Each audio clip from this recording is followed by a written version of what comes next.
Olá a todos, como é que vocês estão? Aqui é Helder de Araújo, canal Luz no Fim do Túnel.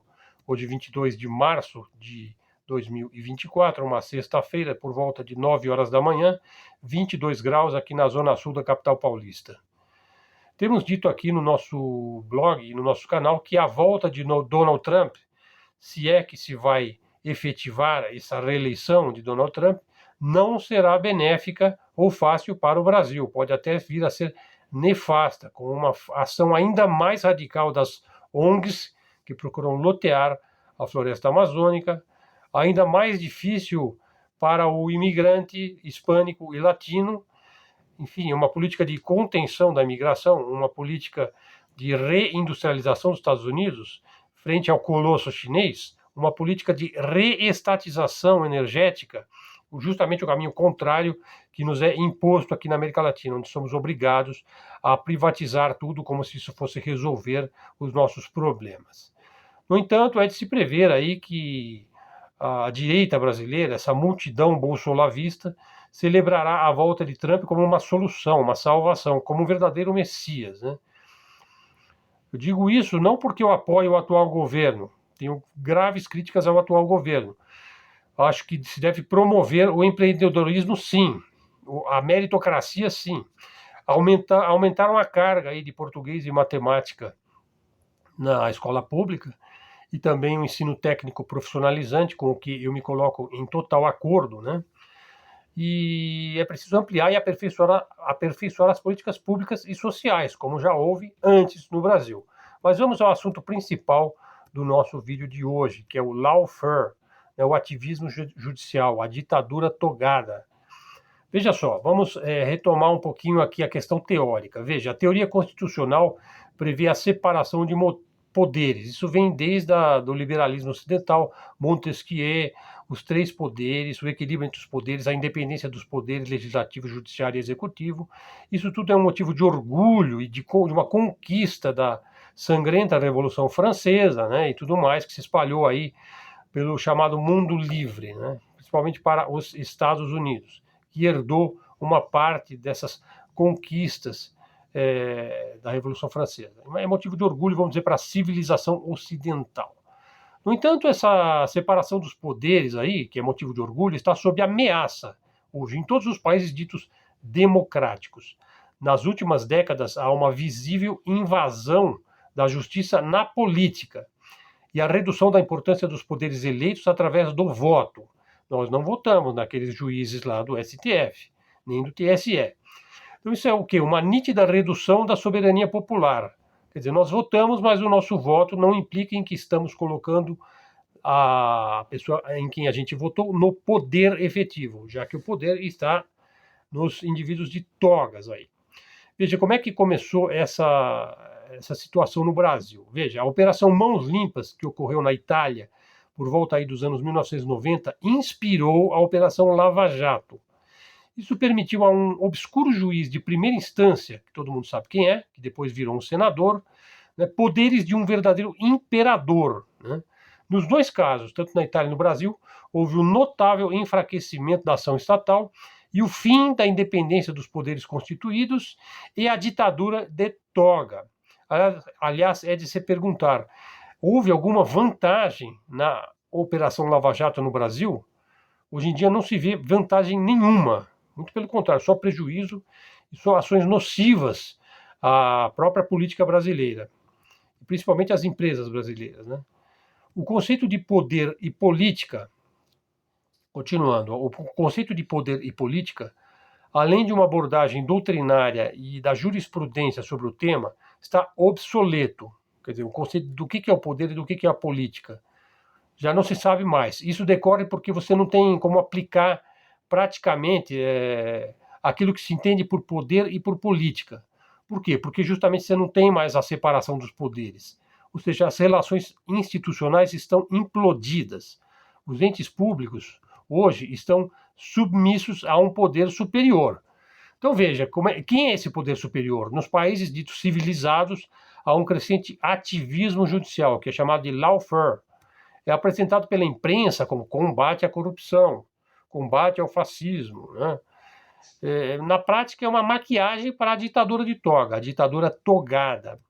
Isso também explica o surgimento aí de uma extremo-direita que é completamente domesticada.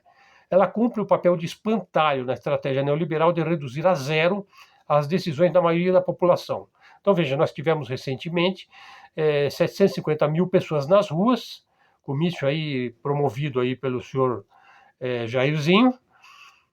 E daí? A ditadura de toga continua cada vez mais forte, né? Por trás dessa ditadura de toga, o que existe realmente? O que realmente interessa? A concentração desenfreada da riqueza, a concentração de renda, a política neoliberal, que é imposta goela abaixo dos cidadãos. E para piorar, nos debates na Câmara, no Congresso, no Legislativo, tudo gira em torno da agenda woke, das políticas identitárias enfiadas aqui na nossa goela pelos Estados Unidos. Não há nenhum aspecto positivo numa ditadura de toga, nenhum aspecto positivo. Agora mesmo libertaram, mediante uma milionária fiança, um hediondo estuprador aí. Logo vão liberar o uso de drogas pesadas. Como se vê, tudo é dinheiro. Quando agentes da justiça, não eleitos pelo povo, assumem o executivo e o legislativo, é claro que isso vai ter um aspecto extremamente negativo e nefasto para a sociedade na qual nós vivemos. As decisões, então, são calcadas no consenso de uma elite cujo único mote é causar conflito na sociedade para melhor espoliá-la. Aliás, esse é todo o método neoliberal: causar confusão, divisão, polarização na sociedade para melhor explorá-la. A sociedade não tem condições de se organizar e resistir à ação de uma elite e da própria plutocracia. Aquilo que se chama o Estado Democrático de Direito, a sua concepção, o seu desenvolvimento histórico, essa teoria da separação dos poderes, portanto, já está sendo vilipendiada todo dia. Então é cada vez menos importante a separação dos poderes aí no funcionamento do Estado contemporâneo. Não é exagero dizer agora que a chamada democracia ocidental é apenas uma teoria. A democracia, conforme a sua definição clássica dada por Aristóteles há 2.500 anos, não existe mais. Não existe mais democracia nas chamadas democracias ocidentais. Por quê? Justamente por causa do ativismo judicial, né? Sem a separação dos poderes, que por pior que seja, era um sistema onde se previa um equilíbrio entre categorias de pessoas, por exemplo, o povo representado pelo Congresso, o executivo como aquele que vai promover um modo de ser desejado pela maioria da população, porque ele foi eleito pela maioria da população, e aqueles que vão julgar se isso está sendo feito de maneira efetiva e correta, de acordo com a vontade popular do povo. Isso não existe mais, né? Essa democracia e esse Estado de Direito foi esfacelado pela mentalidade neoliberal, a qual promove o fim do bem-estar social, inclusive em termos teóricos, né? Tipo, é necessário acabar com o bem-estar social da maioria da população, de maneira que fica todo mundo contra todo mundo, né? Cada um por si, né? E Deus contra todo mundo, né?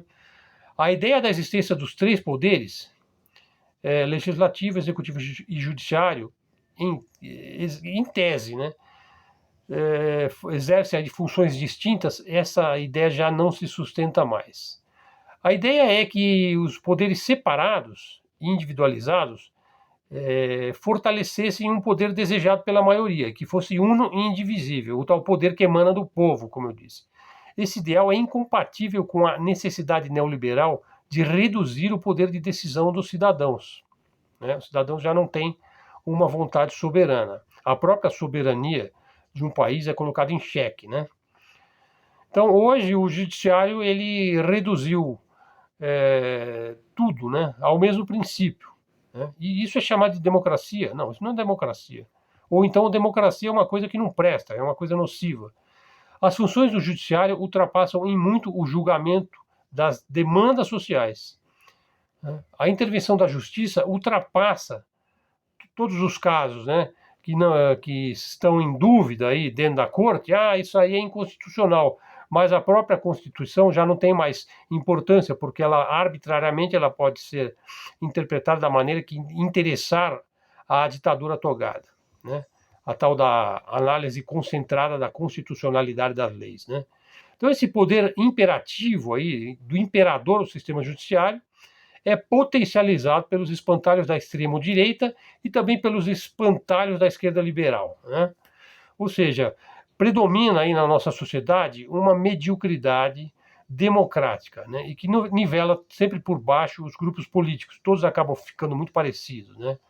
E você tem aí o processo da judicialização das relações político-sociais. É um fenômeno do Ocidente, né? O judiciário passa a resolver as questões sociais, as questões morais, as questões políticas, já que os outros poderes não querem, ou estrategicamente ele é colocado de uma maneira que ele não vai resolver aquele problema.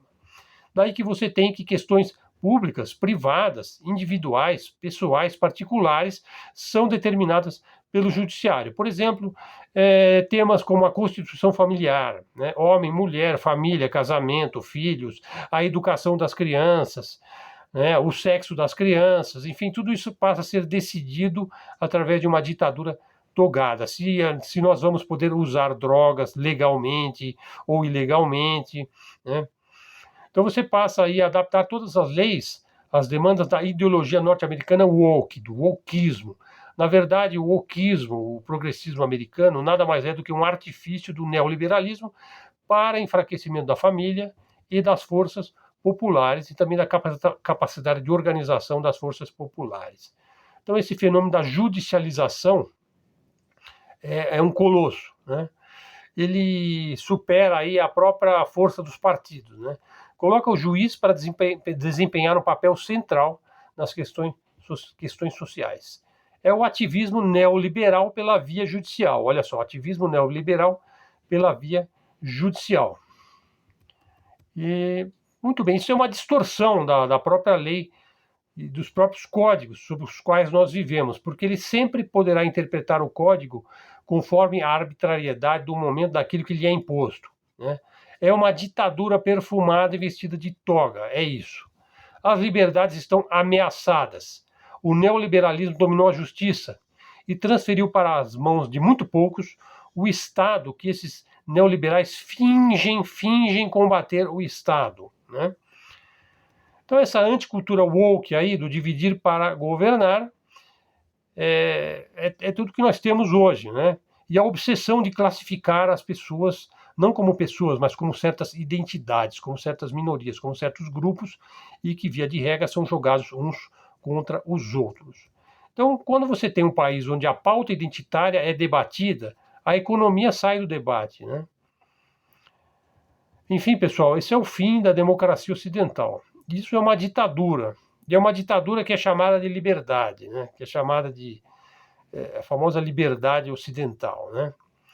Essa sociedade neoliberal imposta aí pelo excepcionalismo norte-americano, ela é egoísta, ela é violenta, ela é ignorante, é extremamente permissiva e não aceita crítica nenhuma. Ela te obriga a engolir coisas como: precisamos proteger a Ucrânia. Veja só, a verdade é que os russos estão na Ucrânia desde muito antes da Califórnia ser norte-americana. Ou então eles dizem: precisamos de um cessar-fogo na faixa de Gaza. Mas ele não fica, agora veja só, ele não fica um único dia sem enviar armas e dinheiro, assim, toneladas de dinheiro para o gabinete de guerra de Netanyahu destruir outro povo para tomar as suas terras. Quer dizer, o Ocidente está esgotado. A moral ocidental não é nada além de bravatas, né? A sua ética é vendida e comprada com a toga e com o dinheiro. As bases religiosas do Ocidente estão no passado, um passado irremediavelmente perdido. O Ocidente matou e divinizou Deus na cruz. Fez dele o primeiro político da história ocidental, apenas para exigir a submissão ao seu Estado plutocrata. Estado baseado no dinheiro e na usura, lindo, puro e bom apenas para a sua elite. Na verdade, ele é rico, devasso e cruel. A civilização anglo-americana, judaico-cristã, não é nada além, numa frase, do que uma ditadura econômica. Não há nada mais autoritário e opressor do que o mundo neoliberal. E a luz no fim do túnel neoliberal calcado na usura, não é luz, não é luminosa, não é iluminada. É apenas e definitivamente uma Cracolândia. Bom, pessoal, então assim, algumas palavras duras aí, mas que devem ser ditas, né? Sobre o caminho que o Ocidente tomou, né, quando ele resolveu jogar no lixo o seu welfare state, o seu bem-estar social, as suas políticas públicas, as suas políticas sociais, e criar aí o mundo dos iluminados, né, dos Illuminatis. Para terminar o vídeo, veja só, algumas considerações aí interessantes ou pitorescas, veja, até engraçadas, né? Olha, a China e a Rússia têm livre passagem no Mar Vermelho. Os Houthis aceitam navios chineses ou russos, simplesmente. Os Estados Unidos não passa. Esse é o mundo que vem vindo aí. Os Houthis, aguerridos, pobres, unidos e muito bem armados e focados. Ninguém vence os Houthis. Sobretudo, os Estados Unidos não vencem os Houthis. Como é que é possível isso? Veja, os Estados Unidos não têm um exército e a marinha e a aeronáutica mais poderosa do mundo. Até que ponto se pode dizer que os exércitos nacionais são realmente dos países que eles aparentemente representam? Por exemplo, o exército, as Forças Armadas dos Estados Unidos atende aos interesses da maioria da população norte-americana? Não, não atende. Ele não é realmente nacional. Ele vai funcionar mais como uma força de ocupação colonialista, expedicionária, a serviço não da nação individual a qual ele pertence, mas a serviço do globalismo corporativo, da plutocracia, do neoliberalismo. São forças alheias. As Forças Armadas hoje dos países, eu incluo aí também o Brasil, hein? São forças alheias à própria política vigente de suas nações, ao ponto da alienação. Veja, por exemplo, no Brasil, tudo que os militares queriam era entrar para a política, né? Só quem tem exército nacional subordinado à política nacional vigente é quem? É a China, é a Rússia, né? Então aí nós estamos vendo esse fenômeno, né, onde a maior força militar do mundo, que ainda é os Estados Unidos, não consegue fazer frente a uma força focada, local, aguerrida, pobre e que sabe o que quer, que são essa força de insurgência aí, que são os Houthis no Mar Vermelho, ali no Iêmen. Desculpe. Veja só, pessoal, a pior coisa que a Europa pode fazer é confiscar e usar o dinheiro congelado da Rússia. E é exatamente o que os Estados Unidos vão incitá-la a fazer, e provavelmente ela vai acabar fazendo, apesar que é muito temerário, hein? Veja, o dinheiro russo está congelado, está sancionado aí nos grandes bancos europeus. E os Estados Unidos incitam a Europa a fazer o quê? Confiscar esse dinheiro. É um tiro no pé, pessoal. Se a Europa vai fazer isso, bom, ela está acuada e se desindustrializando e se mexicanizando numa velocidade vertiginosa, sendo tomada aí pela imigração muçulmana, ucraniana, africana e tudo mais. Será que ela vai confiscar esse dinheiro que não é dela? Ela vai roubar simplesmente um dinheiro que não é dela para usar, sei lá, para mandar para a Ucrânia, dar na mão dos Zelensky, sei lá o que ela vai fazer com esse dinheiro? Não vai dar bom isso aí, não vai dar bom. O sistema financeiro nunca mais confiará na União Europeia e nos seus bancos, né? Pessoal, agora para terminar, veja só, vou falar aí, enquanto a Venezuela cresce e se fortalece, sob o cara aí que a direita brasileira tanto odeia aí, que é o Nicolás Maduro, a Venezuela, pode dizer, ela cresce e se fortalece nas adversidades. Você vê como o jogo vira, né? Como o mundo dá voltas. A Argentina, né, que já foi o país que teve o primeiro caça, aí, aquele avião magnífico de guerra, né? Numa época em que só os Estados Unidos, o Reino Unido, a Rússia, que era a União Soviética, a França e a Argentina tinham caças, isso lá por 1950. A Argentina já foi o país mais poderoso da América Latina e um dos mais poderosos do mundo. Hoje ela trilha o caminho do Haiti, né? E o Milei é um símbolo aí do neoliberalismo atroz, destruindo todas as políticas públicas e sociais que a Argentina já teve. Vamos ver se vai dar certo na Argentina, como dá certo lá no Haiti, né, pessoal? Bom, o vídeo ficou com 20 minutos. Espero que vocês apreciem o nosso canal. Mídia alternativa, mídia independente, canal de livre expressão e livre comunicação. E aquilo de sempre, se gostou, dá um like no vídeo, compartilha, dá um pix aí de R$1 aí, um cafezinho aí, o pix está na descrição do canal. Espero que vocês tenham apreciado, agradeço muito a sua atenção nos nossos vídeos aqui. Procuramos fazer, na medida do possível, todo dia um vídeo em torno aí de 20 minutos de livre expressão e de livre reflexão. Então, obrigado a todos, até a próxima e fiquem com Deus.